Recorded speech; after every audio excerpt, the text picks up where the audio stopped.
আওয়ামী লীগের ভাইরা, আল্লাহর কাছে লক্ষ কোটি শুকরিয়া আদায় করুন। আজ গ্রাম থেকে শহর, শহর থেকে বন্দর, বাংলাদেশের প্রত্যেকটা গ্রামে, প্রত্যেকটা অঞ্চলে শেখের বেটির জয়গান। তিনটা ছবি দেখাবো মাত্র, হাতে অনেকগুলো ছবি আসছে, এত দেখাইতে পারবো না। এই যে ছবিটা দেখেন, এটা একটা চায়ের দোকানের দৃশ্য, চা বিক্রি করে তার দোকানের টেলিভিশন। এই যে আর একটা ছবি একটু দেখেন, এটাও চায়ের দোকানের দৃশ্য। এই দেখেন, এইটা আর একটা ছবি, চায়ের দোকানের দৃশ্য। রাজধানী এবং গ্রামে তিনটা ছবি, তিন অঞ্চলের, তিন জেলা থেকে আমি পোস্ট করলাম। আরো একাধিক ছবি আছে, এত কিছু দিতে পারবো না। এখন প্রশ্ন, বাংলাদেশে তো কোনো স্যাটেলাইট টেলিভিশনে শেখের বেটির আজকের সাক্ষাৎকার প্রচার করে নাই, তাহলে চায়ের দোকানের টিভিতে কি কেন কিভাবে আসলো? মনে রাখবেন, দেশ আধুনিক হয়েছে। চায়ের দোকানের ওই টিভি চ্যানেলে আগের মতো ওই ডিশেল লাইনের উপর ভরসা আর সিডি ভিসিআর চলে না। এখন ডিজিটাল, ইউটিউব, অনলাইনের মাধ্যমে তারা অনেক কিছুই দেখতে পায়, বিশ্ব সম্পর্কে জানতে পারে। মাথায় রাখবেন, জননেত্রী শেখ হাসিনা উড়ে এসে জুড়ে বসে আওয়ামী লীগের সভানেত্রী হয় নাই।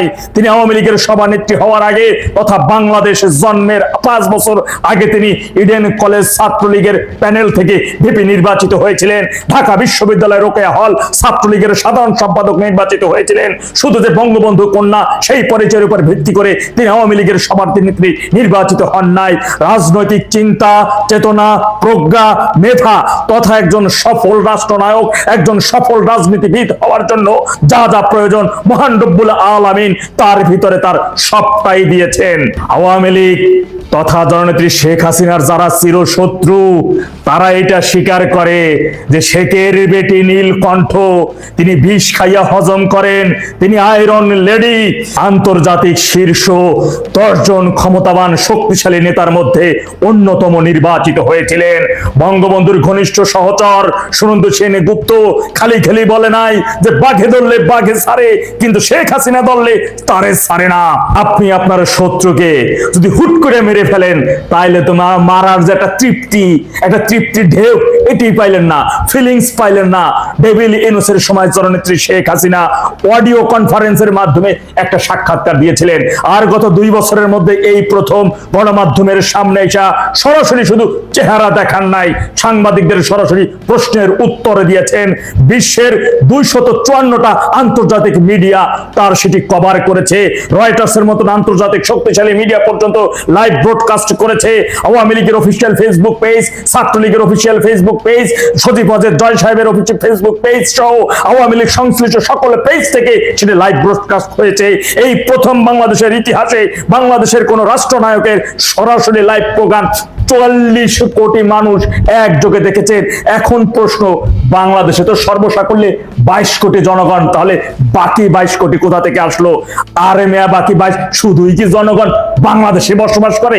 অন্য কোনো দেশে কি জনগণ নাই? অনেকে প্রশ্ন করতে পারেন, ডেভিল ইনুসের সময় তিনি প্রথমে অডিও সাক্ষাৎকার দিলেন, তাহলে এবারে তিনি অডিও কলের মাধ্যমে সরাসরি কনফারেন্সে যুক্ত হলেন এবং সাংবাদিকদের প্রশ্নের উত্তর পর্যন্ত দিলেন, তাহলে চেহারা কেন দেখাইলেন না? আরে ভাই, এখানেই তো আসল রাজনীতি।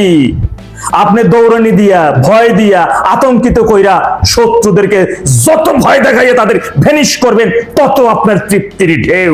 দেখেন নাই, ফ্যাসিস্ট তারেক সরকার সহ বাংলাদেশের সকল গণমাধ্যমের টেটু চাইপা ধরছে যে শেখ হাসিনার এই লাইভ যদি কেউ ব্রডকাস্ট করে তাহলে তাদের বিরুদ্ধে ব্যবস্থা নেওয়া হবে।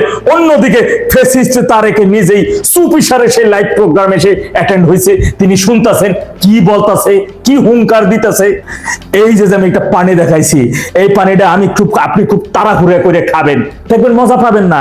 এই পানির মধ্যে কি স্বাদ, একটু আস্তে ধীরে ধীরে খাইয়ে দেখেন কি স্বাদ। শত্রুরে ভয় দেখাইয়া, ধাওয়াইয়া, দৌড়ানি দিয়া আস্তে আস্তে করে ভ্যানিশ করে দেখেন, তার মধ্যে একটা আলাদা কি মজা। শেখের বেটি শুধু চেহারা না দেখাইয়া আন্তর্জাতিক মিডিয়াতে সরাসরি একটা সাক্ষাৎকার দিয়েছেন। এতে এই ফ্যাসিস্ট তারেক সহ স্বাধীনতা বিরোধী রাজাকারের বাচ্চা জুলাই জঙ্গিদের একেবারে ঘাম ছুটে গেছে। কোন দিক দিয়ে কি করবে না জানি কি হইয়া বসে। এই জন্য দিক বিদিক ছুটতেছিল। এতটুকু সাক্ষাৎকারে গ্রাম থেকে শহর, পাড়া থেকে মহল্লা, প্রত্যেকটা মানুষ কোথায় ইউটিউব আছে, কোথায় ফেসবুক আছে, সেইখানে যায়। যার কাছে স্মার্টফোন নাই, বাটন ফোন, তিনি চলে গেছেন দোকানে। কোন দোকানে অনলাইন আছে, ইন্টারনেট আছে, ইউটিউব চলে, এই শেখ হাসিনার সাক্ষাৎকার চলে। আমি খালি শুনুম, রেডিওর মতো শুনুম। মনে রাখবেন ৭১-এর ২৬শে মার্চ বঙ্গবন্ধুর শুধু অডিওর একটা ভাষণ, আজ থেকে বাংলাদেশ স্বাধীন। যত সময় তোমরা চূড়ান্ত স্বাধীনতা অর্জন করতে না পারবে, তত সময় পর্যন্ত হানাদার বাহিনীদের বিরুদ্ধে জীবন প্রাণ দিয়ে লড়াই সংগ্রাম চালিয়ে যাবে। এই ডাকে দেশের ৭.৫ কোটি বাঙালি রাস্তায় ঝাঁপিয়ে পড়েছিল। আজকে তদ্রুপ ভাবে শেখেরি বেটির একটা অডিও কলের জনগণকে যেভাবে ফুঁসে উঠছে, জনগণের মধ্যে এখন শুধু জননেত্রী শেখ হাসিনারই জয়গান, আর এর মধ্যেই শুধু শত্রু পক্ষের ঘাম ছুটে গেছে। মহাপ্রলয় আসছে, প্রস্তুত থাকেন। নভেম্বর হেডলাইন, ডিসেম্বর হবে ডেডলাইন। এমনকি ছেড়াবেলা তার আগে অনেক কিছু ঘইটা যাইতে পারে, সম্ভাবনা কিন্তু আছে। ভাইরা আমার, প্রস্তুত থাকতে হবে, লড়াই হবে, মহা লড়াই ইনশাআল্লাহ। করেছেন যে আমি কি হবে কি না হবে সেই বিষয়টি নিয়ে আদৌ ভাবিত নই। আমি যাব এবং যাব হচ্ছে আমার দলের জন্য না, আমার জন্য না, আমার বাপ মাকে মেরে ফেলা হয়েছে, আমার ভাইদেরকে মেরে ফেলা হয়েছে, তার প্রতিশোধ নেওয়ার জন্য না। আমি যাব আমার দেশটাকে যে অবস্থায় তারা নিয়ে গেছে সেখান থেকে রিগেইন করার জন্য, দেশটাকে পুনরায় একটি রেইলের ভিতরে একটি জায়গায় নিয়ে দেশটাকে সুষ্ঠুভাবে চালনা করার জন্য, আমার দেশকে উদ্ধার করার জন্য। এই বিষয়গুলো আমার কাছে মনে হয়েছে খুবই বুদ্ধিদীপ্ত এবং খুব ট্যাক্টফুল একটি সংবাদ সম্মেলন, যে জায়গাটায় তিনি সামগ্রিকভাবে দেশের কথা বলেছেন। তার ব্যক্তিগত কথাগুলো আগেই বলে নিয়েছেন, সেটা তো উনি বলেন। সেই ব্যক্তিগত কথার বাইরে এই যে আওয়ামী লীগের এত নেতা কর্মীকে হত্যা করা হয়েছে জেলে বা জেলের আগে, এই যে ৫ তারিখের পর থেকে শুরু করে অদ্যাবধি যত হত্যা করা হয়েছে, এদের সবার প্রতিশোধ নেব, এই কথাটা কিন্তু তিনি বলেন। যারা যারা মেরেছে তাদেরকে আমি দেখে নেব, এই কথাটাও তিনি বলেন। তিনি বলেছেন সামগ্রিকভাবে আমার দেশকে আমি 7 পয়েন্ট সামথিং জায়গায় রেখে এসেছিলাম জিডিপি, সেই জায়গা থেকে 2-এ নামলো কেন? সেই জায়গা থেকে 2-এ নেমেছে, আমার দেশ এখন একটি তলাবিহীন ঝুড়িতে পরিণত হয়েছে। এই জায়গা থেকে দেশটিকে উদ্ধার করতে আমি যাব, আমার জনগণকে উদ্ধার করতে যাব। এই যে বক্তব্যটি, এই বক্তব্যটি আমার কাছে খুব বোল্ড এবং খুব সিগনিফিকেন্ট হয়েছে আপাতত। একদম সঙ্গে থাকুন। খুব পরিষ্কার শেখ হাসিনা এই কথাগুলো উত্তর দিয়েছিলেন যে তিনি দেশের মানুষের জন্য আসবেন, তার চাওয়া পাওয়ার কিছু নেই, তিনি ক্ষমতার জন্য আসবেন না। দেশকে ভালোবাসেন, দেশের মানুষ তাকে ডাকছে বা তাকে ভালোবাসে, সেই কারণেই তিনি ফিরবেন। শায়লা আহমেদ লুপা, আপনি কিভাবে দেখছেন? আপনি তো খুব মনোযোগ দিয়ে শুনছিলেন পুরো কনফারেন্সটা। ওকে, 1 মিনিট। Okay, done please. সবাইকে অনেক ধন্যবাদ। বেসিক্যালি সাউন্ডটা একটু জুড়ে বলতে হবে। বললাম যে মঞ্জু ভাই একদম আমার যে তদন্ত কমিটি, এটা নিয়ে আমি ফেসবুক পোস্টও দেন, আমি ভেবেছিলাম সাউন্ড লো হয়ে যাচ্ছে। আমি তো বুঝতেছি না আমার কেন। এখন ঠিক আছে? হ্যাঁ বলেন। আমি বলতে চাইছি যে আমি আসলে তদন্ত কমিটি যে উনি গঠন করেছিলেন জুলাই ২৪-এ 18-র পরে 18-তে, তখন ওইটা নিয়ে আমি আসলে কথা বলতে চেয়েছিলাম, বাট মঞ্জু ভাই খুবই সুন্দর করে বলে দিয়েছেন। আমি ওয়ান অফ দ্য বেস্ট মানে স্পিচ ছিল শেখ হাসিনার, ভেরি কম্পোজড এবং খুবই একদম পয়েন্টগুলো এত ভালো করে তুলে ধরেছেন। আমার মানে মঞ্জু ভাই একদম খুব সুন্দর করে বলেছেন। আমি ওনাদের সবার এবং আমি ক্ল্যাপ দিতে চাই সজীব ওয়াজেদ জয়কে। শুধু স্পিচ যেটা হয় যে স্পিচ অনেক সময় আমরা বলি যে আমরা স্পিচ তো রেডি করে রেখেছি অ্যান্সার করা, তারপরে যখন কোয়েশ্চেন আনসার গুলো সজীব ওয়াজেদ জয় দিয়েছিলেন, দ্যাট ওয়াজ অলসো কমেন্ডেড, খুবই সুন্দর। এবং আমি তারপরে দেখছিলাম সোশ্যাল মিডিয়াতে অনেক কিছু মানুষকে ফলো করি, তো তাদের রিয়াকশনটা কিরকম। তো একজনকে বা 2-3 জনকে আমি দেখলাম, উনি বললেন শেখ হাসিনা তো আমেরিকার বিষয়টিকে নিয়ে, আমেরিকার কারণে ওনার রেজিম চেঞ্জ হয়ে গেছে, সেটা নিয়ে কোনো কথা বলেন নাই। মানে আমি এই জায়গাটাতে সবচাইতে বেশি অ্যাপ্রিসিয়েট করি যে আজকের বক্তব্যে উনি ওনার যেটা মঞ্জু ভাই বললেন যে উনি বলেন নাই আমি দেখে নিব করে নিব। আমাদের বুঝতে হবে উনি যেমন একজন পলিটিশিয়ান, তেমনি ভাবে উনি একটা রাজনৈতিক দলের সভাপতি, সভানেত্রী, এবং তার রাজনৈতিক দলের কর্মীদের সাথে তার যে বক্তব্য, তার যে কনভারসেশন, সেটার একটা লেভেল।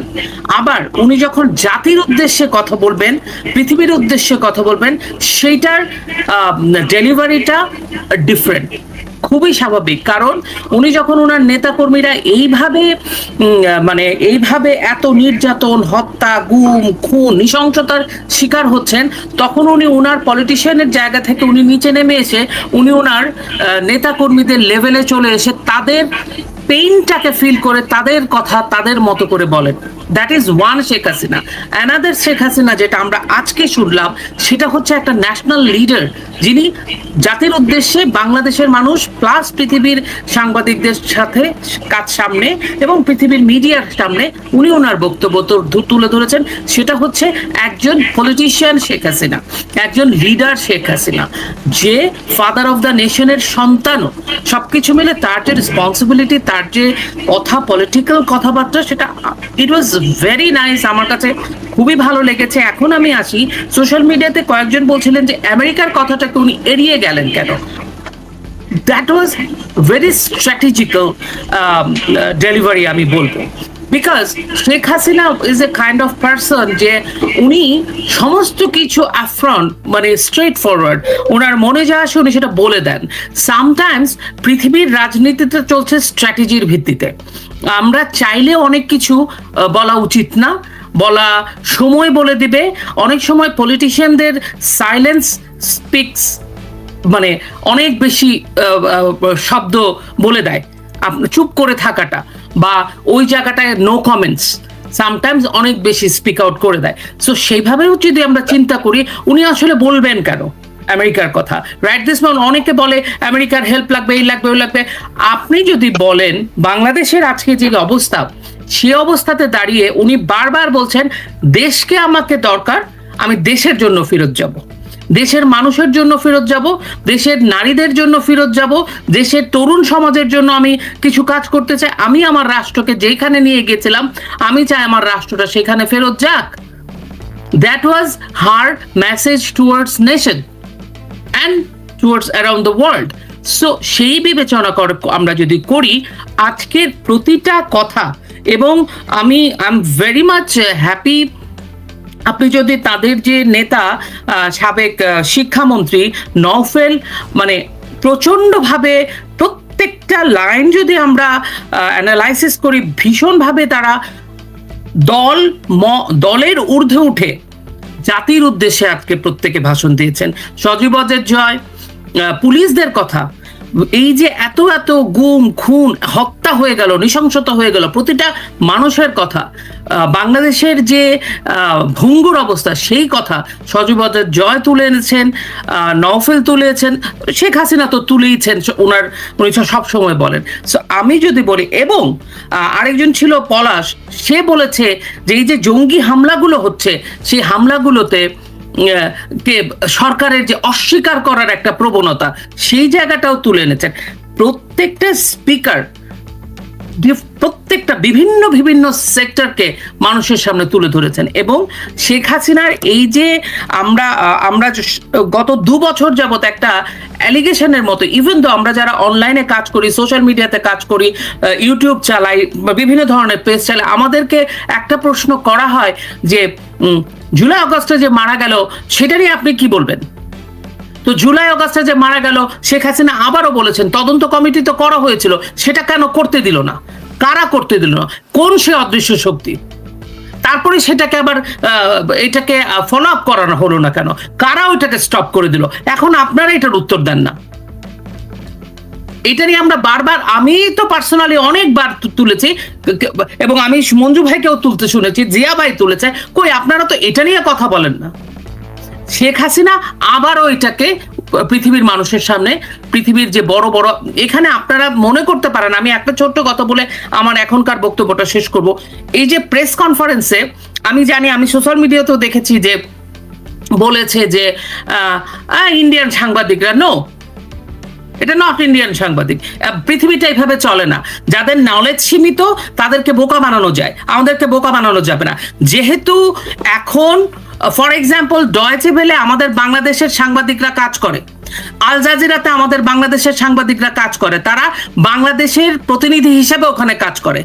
ভারতে, পৃথিবীর এখন রয়টার্স বলেন আর যে করাই বলেন, ওয়াশিংটন পোস্ট বলেন আর, ওখানে যখন যে সকল পত্রিকাগুলা, বিশ্বের বড় বড় পত্রিকাগুলো কাজ করে, সেখানে ইন্ডিয়ান অরিজিন, কিন্তু বিভিন্ন দেশের নাগরিক হয়তো, কিন্তু ইন্ডিয়ান অরিজিনকে তারা ওখানে অ্যাপয়েন্টমেন্ট দিয়েছে, তারা ওখানে কাজ করে। দ্যাট ডাজন্ট মিন যে চেহারায় ইন্ডিয়ান বা চেহারায় বাঙালি বা চেহারায় অন্য কোনো দেশ মানে যে ওদের দেশের লোকরা কথা বলতেছে।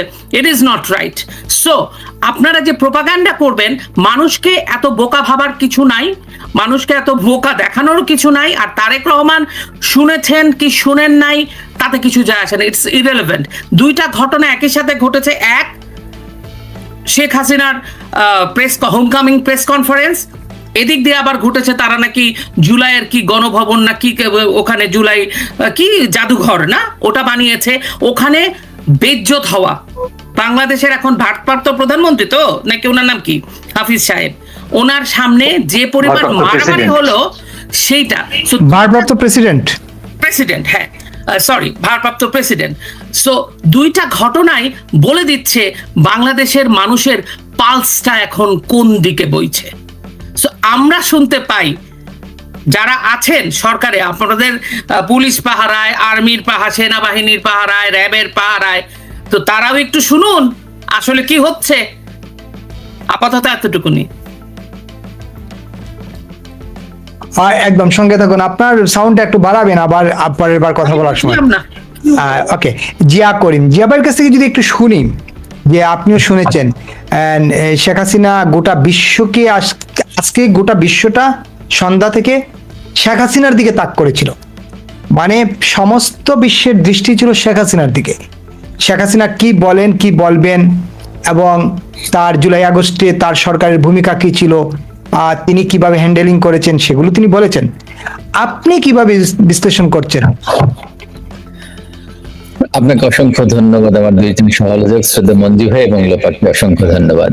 ব্যাপারটা হচ্ছে যে একজন লিডার যে একটা দেশের নেতৃত্ব দেওয়ার জন্য যে প্রজ্ঞা বা যে দূরদর্শিতার দরকার হয়, বঙ্গবন্ধু কন্যার ভেতরে সেটা আছে, সেটা আজকে আবারও প্রমাণ করলেন। কথাগুলি কিন্তু উনি যে কথাগুলি বলেছেন, এই কথাগুলি আমরা বারবার এখানেই বলেছি, অন্যান্য প্ল্যাটফর্মে বলেছি যে একটা তদন্ত কমিটি হয়েছিল আবু সাইদ হত্যাকাণ্ডের পরে, এবং তারপরে যতগুলি হত্যাকাণ্ড, প্রতিটা মানুষের বিচার পাওয়ার অধিকার আছে। সেই বিচার কার্যক্রমটা যাতে পায় এবং একটা তদন্ত হয়, এবং এবং যে মারা গেছে তার ময়না তদন্ত হয়, সেসব তদন্ত হতে হবে, তাই না? এই জন্য একটা সেইটা উনি ওইটা এমফেসাইজ ওইখানে করেছেন।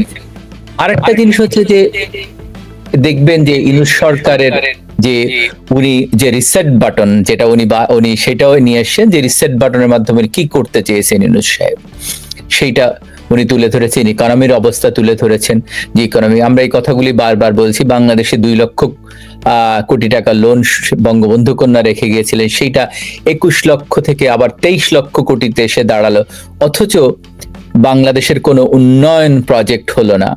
কেন? আবার আমরা অন্য নেতৃবৃন্দ, শেখ হাসিনা তো বলছেন যে আমি দেশে আসতে চাই, রাইট?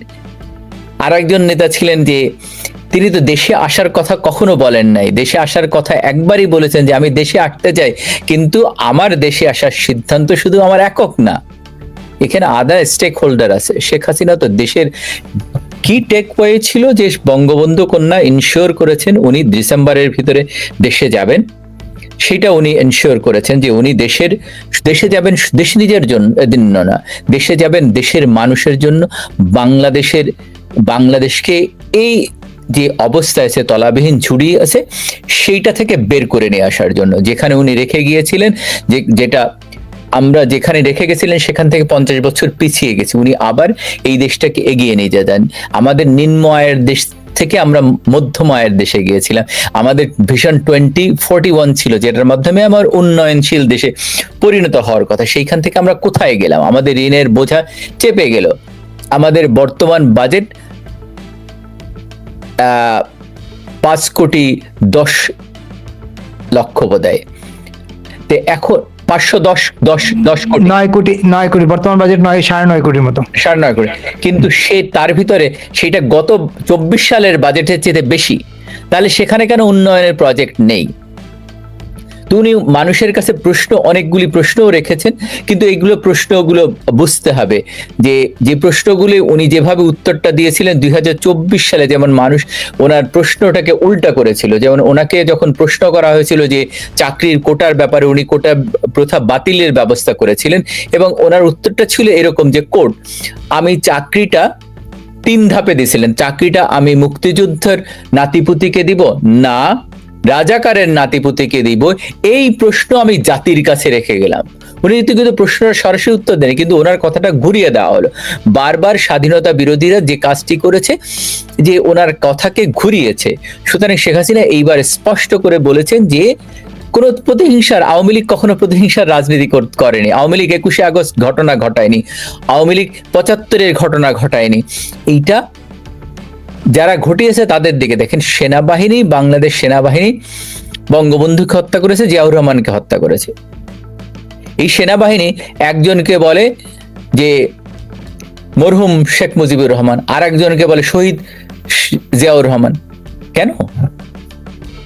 এই যে যে ব্যাপারগুলি ঘটেছে এইগুলি দেখতে হবে যে এগুলি আওয়ামী লীগ প্রতিহিংসার রাজনীতি করবে না, যারা অন্যায় করেছে। আর একটা জিনিস উনি বলেছেন যে, আমি এই জিনিসটা আপনাদের এর আগে বলেছিলাম টিমিথি মেকবের কথা, যে ক্লিনটন যখন ক্ষমতায় তখন ওকলাহোমা সিটিতে একটা বিল্ডিং, ফেডারেল বিল্ডিং উড়িয়ে দিয়েছিল, যার অপরাধ হিসাবে তাকে বিচারের আওতায় আনা হয় এবং তার ফাঁসির কার্যকর করা হয়। তেমনি প্রতিটা দেশে, লোপা যেখানে থাকেন বা আপনি যেখানে, সব দেশে, পৃথিবীর সব দেশে নিয়ম আছে সরকারি স্থাপনা ভাঙা এবং গুড়িয়ে দেওয়া বা তাকে আগুন দেওয়া, এইগুলি দণ্ডনীয় অপরাধ। প্রতিটা দেশের আইন আছে, এই আইনের আওতায় তাদের বিচার, কিন্তু তাদেরকে কেন ইনডেমনিটি দেওয়া হলো? তো মূলত উনি যে শেখ হাসিনা বলেছেন যে আমি দেশে যাব, আমি জানি আমার জানের ভয় আছে, এবং আমার মৃত্যু হতে পারে, কিন্তু এর জন্য পরোয়া করি না। আমি দেশে, যেহেতু দেশের মানুষের জন্য, জনগণের জন্য দেশে যেতে চাই, সুতরাং আমি দেশের ভিতরে গ্রেপ্তারি পরোয়ানা এগুলি উনি তো করেন না। এগুলি অনেকবার হয়েছে, এর আগে ওটা উনি বলেছেন। 11-11 সময় ওনার পাসপোর্ট বাতিল করা হয়েছিল, ওনার বিরুদ্ধে নিষেধাজ্ঞা দেওয়া হয়েছিল, তারপরে উনি ভয় করেননি, উনি দেশে গিয়েছেন, সেইগুলি উনি স্মরণ করিয়ে দিয়েছেন।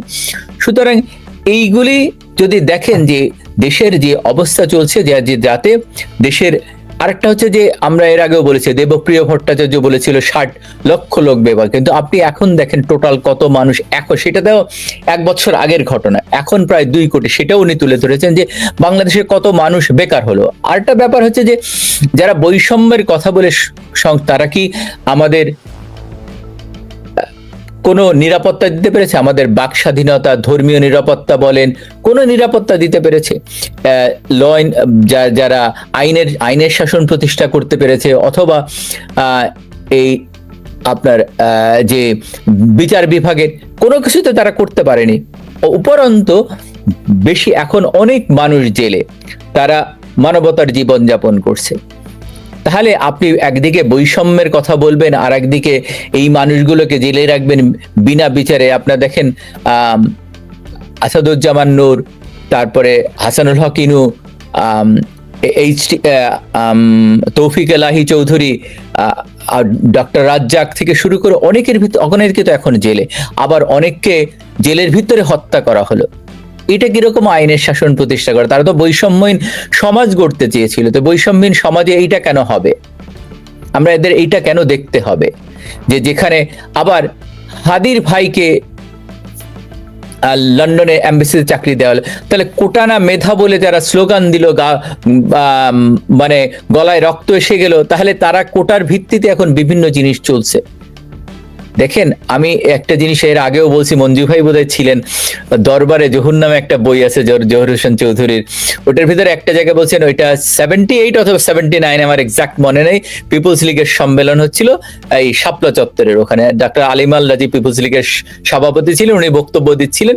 তো উনি একটা বক্তব্যের একটা পর্যায়ে বলছেন, বাংলাদেশে 1975 পর্যন্ত বাংলাদেশে কোটিপতির সংখ্যা ছিল মাত্র 6 জন, এবং 75 থেকে 79 উনি যখন বক্তব্য দিচ্ছেন তখন বাংলাদেশের কোটিপতির সংখ্যা 80 থেকে 85 জন হয়েছে। তখন উনি যখন স্টেজ থেকে নামছেন সবাই ওনাকে ধরছে নিবে, ইনক্লুডিং জহুর হোসেন চৌধুরী। তা বলছেন যে আপনার মতো একজন বিজ্ঞ পার্লামেন্টারিয়ান, আইনজীবী এই ধরনের কথা বলছে এই যে বাংলাদেশ ব্যাংকের হিসাব। তো চুরি একজনে করে, দোষ হয়। আপনি দেখেন বর্তমানে যেটা বলছিলাম, বাজেট কত বেশি অথচ কোনো উন্নয়ন প্রজেক্ট নেই। আমাদের সুইস ব্যাংকের ডিপোজিটের পরিমাণ বেড়েছে, তার মানে কি চুরি কখন হচ্ছে? তো চুরি এক সময় হয়, অন্য সময় অন্যজনের পরে ঘাড়ে চাপানো হয়। উনি আরেকটা ওই ডাক্তার আলিম আলজি আরেকটা জিনিস বলছিলেন, ওইটা বলার পরে বলেছিলেন তাহলে কি আওয়ামী লীগ নেতারা কম্বলের ভিতর নকুন মেরেছিল? তো এইটা হচ্ছে ব্যাপার, যে চুরি একজনে করে, দোষ অন্যজনের উপরে চাপানোর চেষ্টা করা হয়। সেটাই দেখছি আমরা। বর্তমানে চুরির পরিমাণ বেশি হচ্ছে, আমাদের লোনের পরিমাণ বাড়ছে, সবকিছুই বাড়ছে, বেকারত্ব বাড়ছে, কিন্তু যারা বৈষম্যের কথা বললে তাদেরকে এখন ধরতে হবে, যে তাদের কাছে জনগণ তাদেরকে ধরবে, জনগণ তাদেরকে হিসাব নেবে। কিন্তু আওয়ামী লীগ কখনো প্রতিহিংসার রাজনীতি করেনি, করবেও না ভবিষ্যতে। ওকে, সঙ্গে থাকুন। মঞ্জু ভাইয়ের কাছ থেকে একটু শুনি। মঞ্জু ভাই, যে আপনি তো প্রথম ধাপে একটা ব্যাখ্যা শেখ হাসিনার বক্তব্যের ব্যাখ্যাটা দিলেন। শেখ হাসিনা তো আরো অনেক কথা বলেছেন, সজীবাজের জয়ও বলেছেন। একটা প্রশ্ন ছিল দা হিন্দুর, সজীবাজের জয় উত্তর দিয়েছেন। দা হিন্দুর সাংবাদিক প্রশ্ন করেছিলেন যে আপনারা কি দায়টা স্বীকার করবেন জুলাই আগস্টের হত্যাকাণ্ডের? সজীবাজের জয় এখানে উত্তর খুব সুস্পষ্টভাবেই দিয়েছিলেন, যারা ঘটনা ঘটিয়েছে তারা তো ইন্ডেমনিটি নিয়ে নিয়েছে, দায়টা তো তাদেরই। আপনি আমি খুব সারসংক্ষেপ বলা, আপনি তো বিস্তারিত শুনছেন। এই জায়গাটায় আপনি আপনার বিশ্লেষণটা শুনি, আর শেখ হাসিনার অন্য অংশটাও শুনবো আপনার কাছ থেকে। আচ্ছা, এখানে একটি টেকনিক্যাল পয়েন্ট হচ্ছে, তার আগে একটা খবর আপনাদেরকে দিয়ে রাখি। খবরটি হচ্ছে যে আজকের এই অনুষ্ঠানে সাকিব আল হাসান গাড়ি থেকেই অনুষ্ঠানে যোগ দিয়েছিলেন। তার বক্তব্য ঠিক মতন হয়নি, তো ওই যোগ দেওয়ার কারণে আজকে তার মাগুরাতে তার বাড়িটি জ্বালিয়ে দেওয়া হয়েছে। বাড়িটি জ্বালিয়ে দেওয়া হয়েছে। এরপরে মানে ব্যাপারটা বুঝতেই পাচ্ছেন যে কত দ্রুত তারা এই ব্যাপারগুলোকে রিয়াকশনে গেছে। তো যেহেতু 32 নম্বর ভাঙতে ভাঙতে কোনো কিছু আর নাই, সেহেতু ওখানে আর ভাঙা হয় নাই। এখন ওই সাকিব আল হাসানের বাড়িটি যেহেতু অখ্যাত ছিল, ওইটি ভাঙা হয়েছে। যাই হোক, যেটি বলছিলেন আপনি, ওই সেই প্রসঙ্গটি হচ্ছে যে আপনার কোনো হত্যাকাণ্ড হলে সেই হত্যাকাণ্ডের দায়টা তার উপরে যায়। সরকার প্রধান কে রক্ষা করার দায়িত্ব হচ্ছে দেশের সেনাবাহিনীর। এখন একজন পাগল বা একজন উন্মাদ লোক সরকার প্রধানের বাড়ির দিকে একটা বন্দুক হাতে দৌড়াচ্ছে, এই লোকটাকে কে থামাবে? সরকার প্রধান স্বয়ং, নাকি তার রক্ষীরা? তার রক্ষীরা যখন তাকে থামাতে চাইবে, প্রথমে তারা তাকে ব্ল্যাঙ্ক ফায়ার করবে। ব্ল্যাঙ্ক ফায়ার করার পরেও যখন সেই ব্যক্তিটি থামবে না, তখন তার পায়ে গুলি করবে। পায়ে গুলি করার পরেও যখন সেই ব্যক্তিটি থামবে না, তার গা ভরা হয়তো আপনার ডিনামাইট বাধা আছে, সেই ডিনামাইট সহ সে সরকার প্রধানের বাড়ি ঢুকতে চাইবে, তখন তাকে হত্যা করবে। এই জিনিসটি কিন্তু ওই রুলস অফ পুলিশ অ্যাক্টের ভেতরেই কিন্তু এই জিনিসটা আছে। এই জিনিসটা এসএসএফ এর কমান্ডিং এর মধ্যে আছে। তো এই জিনিসটার জন্য সরকার প্রধানকে আলাদাভাবে সকালে, বিকালে, দুপুরে কান পড়ানি দিয়ে, দায়িত্ব নিয়ে পরামর্শ দিতে হয় না যে এতজন মারবা, এতজনকে ঝুলাবা, এতজনকে ঠ্যাং ভাঙবা, এতজনকে জানে মেরে ফেলবা। এই ঘোষণাগুলো কোনো সরকার প্রধান কখনোই দেন না। আমি শুধু শেখ হাসিনার কথা বলছি না, কোনো সরকার প্রধান এটা দেন না, কারণ এইটা রুলস এর মধ্যে পড়ে। তো সেখানে যদি বাংলাদেশে যখন এই হত্যাকাণ্ডগুলো ঘটছিল, এই হত্যাকাণ্ডগুলোর মোটিভ আমরা যেটা গত 2 বছর ধরে একাধিকবার পেয়েছি, মুখস্থ হয়ে গেছে মানুষের, যে হত্যাকাণ্ডগুলো একাধিক ব্যক্তি ঘটিয়েছে, একাধিক পক্ষ। তাহলে সেই একাধিক পক্ষের হত্যাকাণ্ডের দায় কেন শুধুমাত্র একটি পক্ষের উপরে আপনি চাপাবেন? এবং সেই একটি পক্ষের উপর যখন আপনি চাপাবেন এবং বাকি পক্ষগুলোকে যখন আপনি ইন্ডিমিনিটি দিয়ে বাঁচিয়ে নেবেন, তখন ওই গোটা হত্যাকাণ্ডটি ইন্ডিমিনিটির আওতায় কেন পড়ে যাবে না? আপনি ধরুন বঙ্গবন্ধুর হত্যাকাণ্ডে কতজন লোক মারা গেছে, যতজন লোকই মারা যাক, তার ভিতরে শিশু ছিল, তার ভিতরে অন্তঃসত্ত্বা নারী ছিল, তার ভিতরে বৃদ্ধা ছিল, বৃদ্ধ ছিলেন। এই যে মানুষগুলোকে মারা গেছিল, সমস্ত মানুষের জন্য তো একটি ইন্ডিমিনিটি নেওয়া হয়েছে, তাই না? নাকি বঙ্গবন্ধুর জন্য একটি ইন্ডিমিনিটি বা ওনার স্ত্রীর জন্য আর একটি ইন্ডিমিনিটি, কামালের জন্য একটি ইন্ডিমিনিটি, এমন তো না। গোটা হত্যাকাণ্ডের জন্যই একটা ইন্ডিমিনিটি দিয়ে দেওয়া হয়েছিল জিয়াউর রহমানের পক্ষ থেকে, যে ইন্ডিমিনিটির কারণে ওদের কাউকে বিচার করা যায়নি বা কোন রকম শাস্তির আওতায় আনা যায়নি। তাহলে আজকে যখন আপনি জুলাই হত্যাকাণ্ডের ইন্ডিমিনিটি দিয়ে দেবেন, তাহলে সেই ইন্ডিমিনিটি কেন আওয়ামী লীগের উপরও পড়বে না? জুলাই হত্যাকাণ্ডের যদি আপনি সেই প্রথমটার থেকে শুরু করে একেবারে শেষটা পর্যন্ত সকল হত্যাকাণ্ডের আপনি ইন্ডিমিনিটি দেবেন, সকল লাশকে আপনি কবর থেকে তুলতে দেবেন না, সকল লাশকে আপনি ময়নাতদন্ত করতে দেবেন না, কোনো লাশের আপনি ময়নাতদন্ত করেননি, কোনো লাশকে আপনি তুলে ছবি তুলতে দেননি, তাহলে টোটাল ইন্ডিমিনিটি যদি আপনি দিয়ে দেন, তার মানেটা হচ্ছে আপনি ইন্ডিমিনিটি দেওয়ার কর্তা মানেই হচ্ছে আপনি করেছেন, আপনি করেছেন বলেই আপনি ইন্ডিমিনিটি দিচ্ছেন। কালিমরা বা কর্নেল রশিদরা করেছিল বলেই মোস্তাক সরকার ইন্ডিমিনিটি দিয়েছে, কারণ তার লোক, তাই না? তো সেই জন্য আপনি যখন ইন্ডিমিনিটি দিচ্ছেন, তখন সকল ইন্ডিমিনিটি আপনার বহাল হয়ে যাচ্ছে। তাহলে কেন আপনি শেখ হাসিনার উপরে বা আওয়ামী লীগের উপর দোষ চাপানোর কোনো অধিকার পাবেন না? আপনি ইন্ডিমিনিটি দিয়ে দিয়েছেন, যে কারণে সজীব ওয়াজেদ জয়ের ওই এক লাইনের বক্তব্যটি বিশাল একটি বক্তব্য। ওটি আসলে একটা প্যারাগ্রাফ, একটা পূর্ণাঙ্গ পাতা, যেটি এক লাইনে উনি বলেছেন যে তারা তো ইন্ডিমিনিটি দিয়ে দিয়েছে, তাহলে কিসের হত্যাকাণ্ড, কিসের বিচার?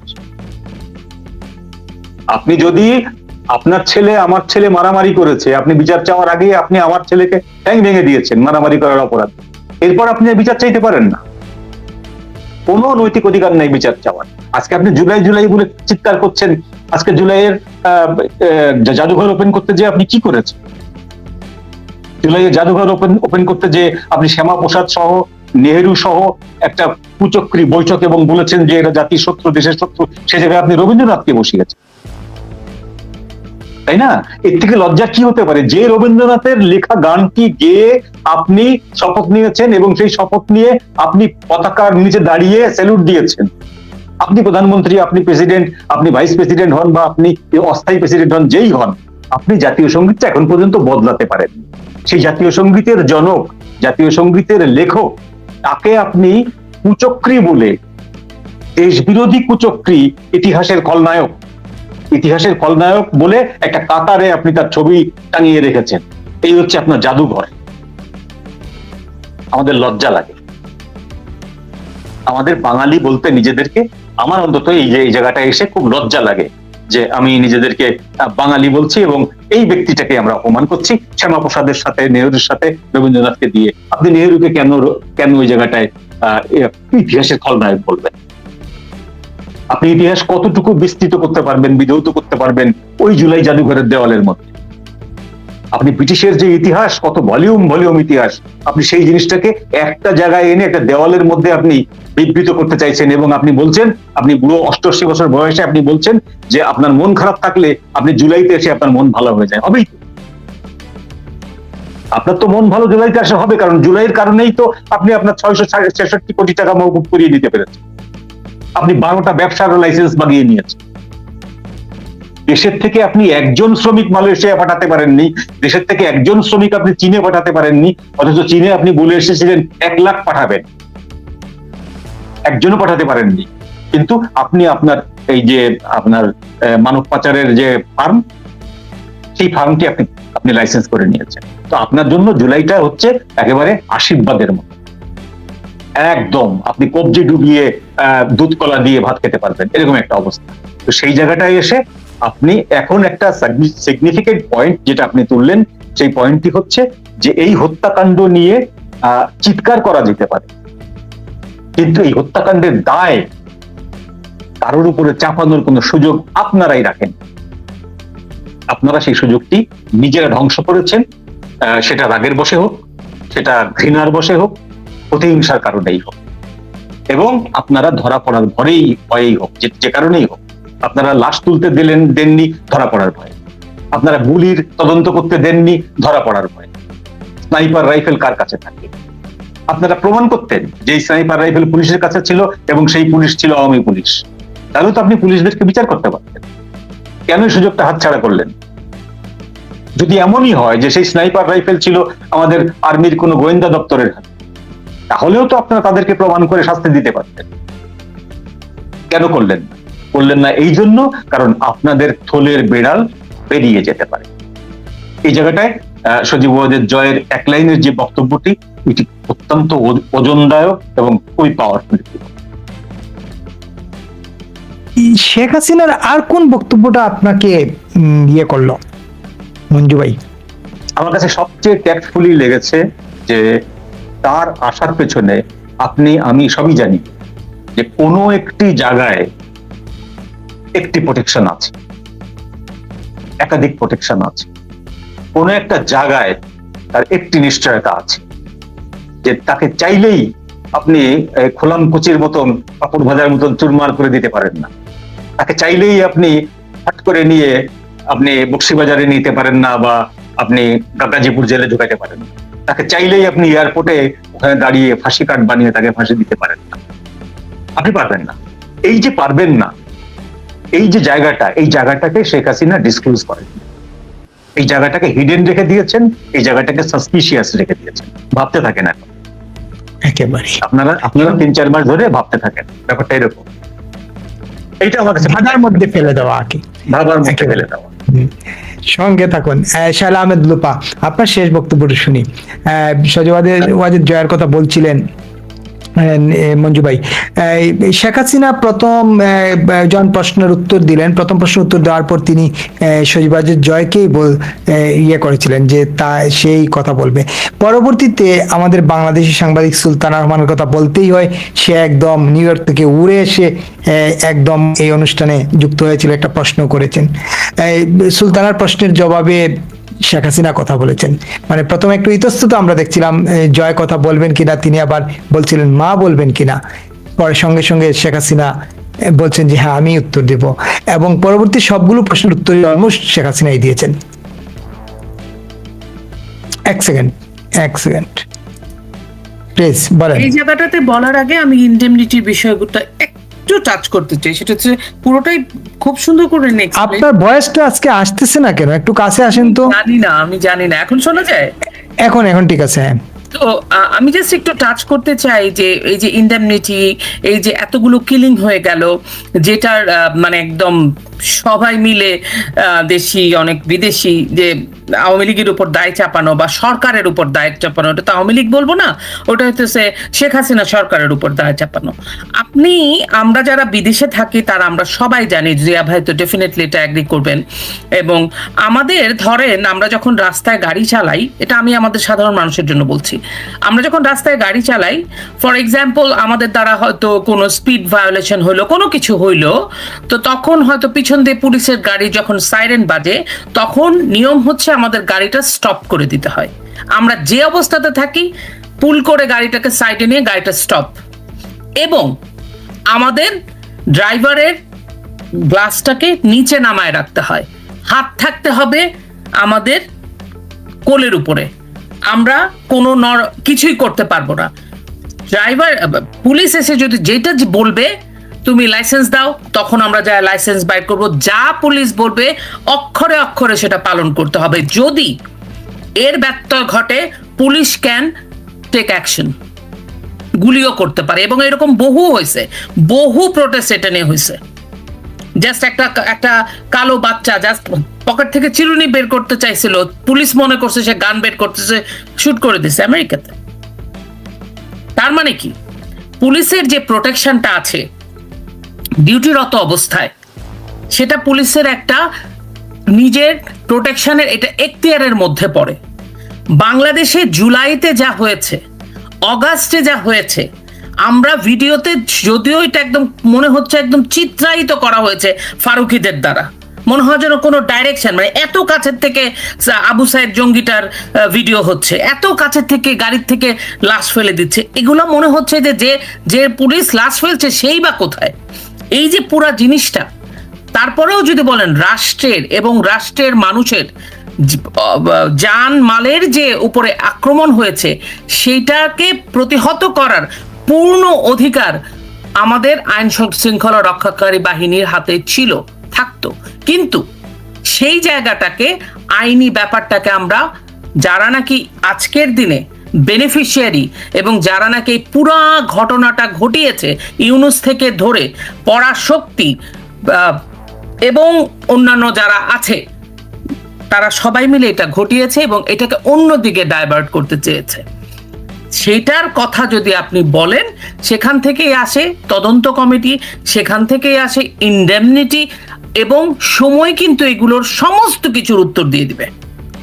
এই যে ঢালাও ভাবে চাপিয়ে দেওয়া, এটা মাফ চাওয়া, মাফ চাওয়ার আগে তদন্ত করতে হবে দায়ীটা কারা, তারপরে বিচার, তারপরে মাফ। মানুষের মৃত্যু তো মাফ দিয়ে হয় না। একটা সরকারকে ফেলানোর জন্য এই যে কিলিং গুলা হলো, এই যে ষড়যন্ত্র করা হলো, এই যে বাংলাদেশটাকে ধ্বংস করা হলো, ইতিহাসকে ধ্বংস করা হলো, তার জন্য যারা দায়ী তারা যদি বলে এসে আজকে মাফ চাই, মাফ চাইলে কি হবে? হবে না। সেগুলোর প্রত্যেকটার তদন্ত হবে, প্রত্যেকটার বিচার হবে। এটা হচ্ছে মূল কথা। এবার আপনি যে প্রশ্নটা করলেন, যে এইটা আরেকটা কি জানি আপনি আমাকে জিজ্ঞেস করতে চাইলেন, আমি মূল প্রশ্নটা থেকেই চলে গেলাম। আমি আপনাকে প্রশ্নটা করেছিলাম যে আমি তো নিজেও তো এটা ইয়ে করে ফেললাম বোধহয়। না, আমি প্রশ্নটা করেছিলাম যে শেখ হাসিনার আমাদের সুলতানা যে প্রশ্ন করলো, তারপর থেকে শেখ হাসিনাই সব প্রশ্নের উত্তর দিলেন। বেসিক্যালি সজীব জয়কেই বলেছিলেন যে সজীব জয় পেক করবে সবগুলো, তার পরবর্তী তিনি সবগুলো প্রশ্নের উত্তর দিলেন। তাকে খুব কনফিডেন্ট দেখালো মনে হলো আর কি। প্রথম কথা হচ্ছে যে আপনি যেটা বললেন শেখ সজীব জয় ইতস্ত করছিল, আপনাদের বুঝতে হবে আমাকে, মানে আমরা যারা এখানে থাকি, আমাদের কিছু নর্মস, কিছু রুলস অ্যান্ড রেগুলেশনস আমরা মেনটেইন করি। এখানে যারা বড় হয়, পড়াশোনা করে, বাইরের বিশ্বটাকে যারা দেখে, যখন নাকি সুলতানা রহমান প্রশ্ন করেছেন হোয়াট ইজ ইওর অ্যাকচুয়াল, মানে বাংলাদেশে ফেরত যাওয়ার অ্যাকচুয়াল প্ল্যান, যখন একটা বাবাকেও তার সন্তানকে জিজ্ঞেস করেন বাবার কথা, মার কথা, what is your father's actual plan, যে কোনো সন্তানের উত্তর হবে আমার বাবাই তো বলতে পারবে আমার বাবার অ্যাকচুয়াল প্ল্যান কি। এটা আরেকজন ওনারশিপ নিতে পারে না। ইট ইজ এ খুব একটা স্বাভাবিক ব্যাপার। সেই জন্যই সজীব জয় তৎক্ষণাৎ উত্তর দেন, এটা তো উনার মা বলবেন, that is completely his mother's question for his mother. বুঝতে পারছেন? সেটা হচ্ছে অ্যাকচুয়াল সুলতানার প্রশ্নটাই এভাবে ছিল, হয়তো একটু ঘুরিয়ে করলে আর একটু বেটার হতো। That is my rhetoric, because উনি তো বলেইছেন উনি ডিসেম্বরে যাবেন। He is not gonna disclose the date right now, right? We have সাংবাদিকরা তো প্রশ্ন করবে, প্রশ্ন করবে, বাট উনি তো বলেছেন সুলতানা করতেই পারে। কিন্তু আমার কাছে মনে হয় যে অ্যাকচুয়াল অ্যানসারটা শেখ হাসিনাই দিতে পারবেন, ওটা সজীব যাওয়ার পক্ষে দেওয়া সম্ভব না, দেওয়া উচিত না। আমি যদি হতাম সেম বলতাম যে এটা তো আমার মায়ের কোয়েশ্চেন, তারপরে আমি যতটুকু না, প্রশ্নটা তো সে শেখ হাসিনাকেই করেছিল। এক্স্যাক্টলি। তখন শেখ হাসিনা যেটা বলেছেন, যতটুকুন বলেছেন, সেটা মঞ্জু ভাই সব খুবই সুন্দর করে বলেছেন, ভীষণভাবে পরিমিত, স্ট্র্যাটেজিক, এবং আমাদেরকে বুঝতে হবে অ্যাজ এ পলিটিশিয়ান, এবং তার কিন্তু প্রতি মুহূর্তে তাকে 19 বার হত্যার চেষ্টা করা হয়েছে।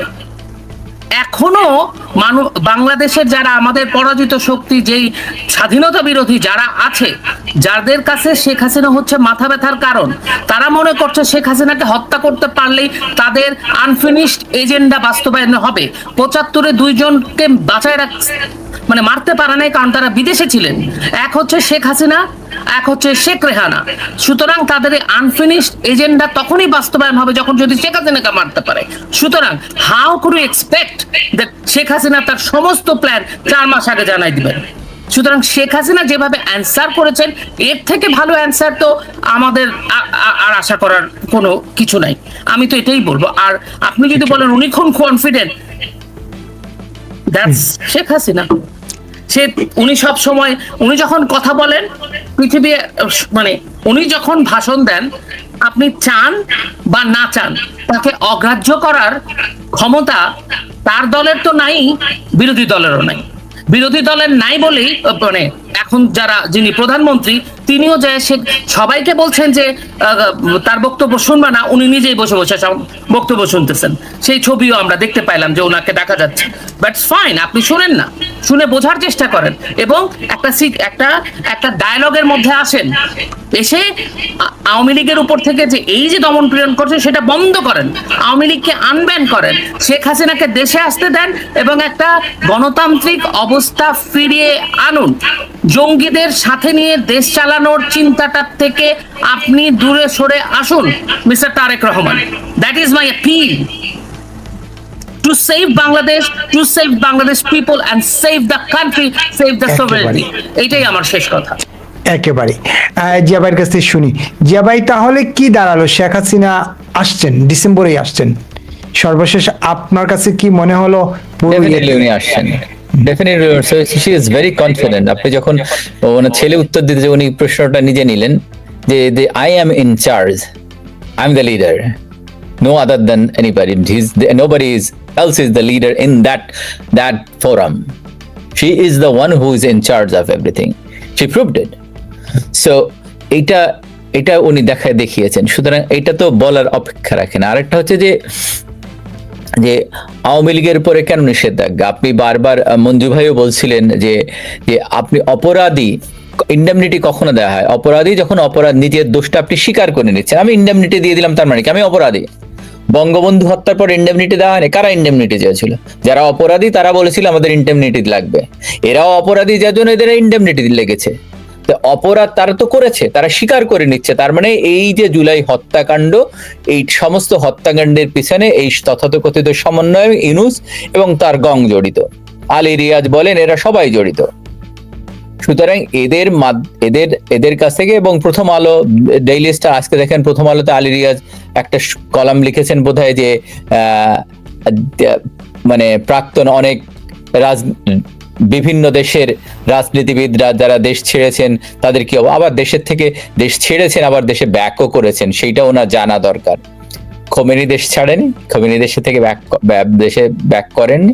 বঙ্গবন্ধুকে পাকিস্তানে নিয়ে গেছিল, বঙ্গবন্ধু ব্যাক করেননি। শেখ হাসিনা এইসব হলো পচাবাসী মাল, বুঝছেন? এই পচাবাসী আবার দেখেন কারোর গলা শুকিয়ে যায় যখন প্রশ্ন করা হয় যে এই যে জোনায়েদ সাকিকে কয়েকদিন আগে দেখলাম এই খালেদ মহিউদ্দিনের প্রশ্ন করছেন, তখন তার গলা শুকিয়ে যাচ্ছে। কেন গলা শুকিয়ে যায় কেন? যে এখন তাদের গলা দিয়ে কথা বেরোয় না কেন? এতদিন সাম্রাজ্যবাদের দালালরা এইটা অনেক কিছু বলছে, এখন কোথায় গেল অনেক প্রশ্নগুলি? সুতরাং শুনেন, এগুলি অনেক কিছু। আওয়ামী লীগ তো, আমি এই কথাটা বারবার, আওয়ামী লীগ কোনো ক্যান্টনমেন্টে থেকে বা কোনো সামরিক জান্তার পকেট থেকে বেরিয়ে আসেনি। আওয়ামী লীগ জনগণের অধিকার আদায়ের জন্য, জনগণের দেশের